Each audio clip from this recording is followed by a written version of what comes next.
সকলো বিধায়কেতো টিকেট পাব নোৱাৰে, বহুতেতো কোনোবাই নিজেও ইলেকশ্যন নেখেলিব, কোনোবাই টিকেট নাপাব, কাৰোবাৰ সমষ্টি ডিলিমিটেশ্যনত নোহোৱা হৈ গৈছে, কাৰোবাৰ সমষ্টি শিডিউল ট্ৰাইব হৈ গৈছে, কাৰোবাৰ সমষ্টি শিডিউল কাষ্ট হৈ গৈছে।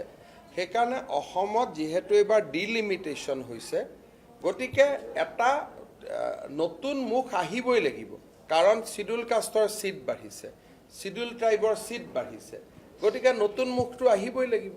গতিকে নতুন মুখ অহাৰ ৰাস্তাটোতো কোনেও বন্ধ কৰিব নোৱাৰে, নতুন মুখ আহিব, কিন্তু কিমান আহিব, কি আহিব, সেই কথাটো ক'বৰ কাৰণে এতিয়া বহুত সময়, কাৰণ চৰকাৰৰ আজি ইমান দিনটো আমি মুখেদি কৈ আছিলোঁ যে আমি আপোনালোকক মহিলা উদ্যমিতাত 10,000 টকা দিম, আমি CM আত্মনিৰ্ভৰশীলত আমি 2 লাখ টকাকৈ দিম, চাকৰি 2 লাখ কৰিম।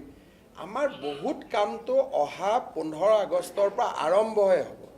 গতিকে এতিয়া এই আঁচনিবোৰ যোৱাৰ পিছতহে এজন MLAৰ আমি এছেছ কৰিব পাৰিম যে MLAজনৰ পজিশ্যন ভাল নে বেয়া।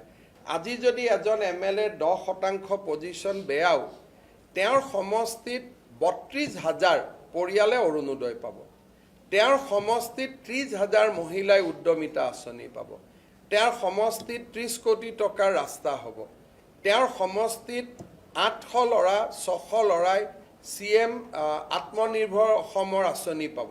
এই আঁচনিবিলাক যদি ভালকৈ ৰূপায়ণ কৰে, আজি যোন 10% তলত আছে তাৰো 50% হি ওপৰত আহি যাব। সেইকাৰণে বিজেপিৰ টিকেট কোনে পাব কোনে নাপাব, চৰকাৰী আঁচনিখিনিৰ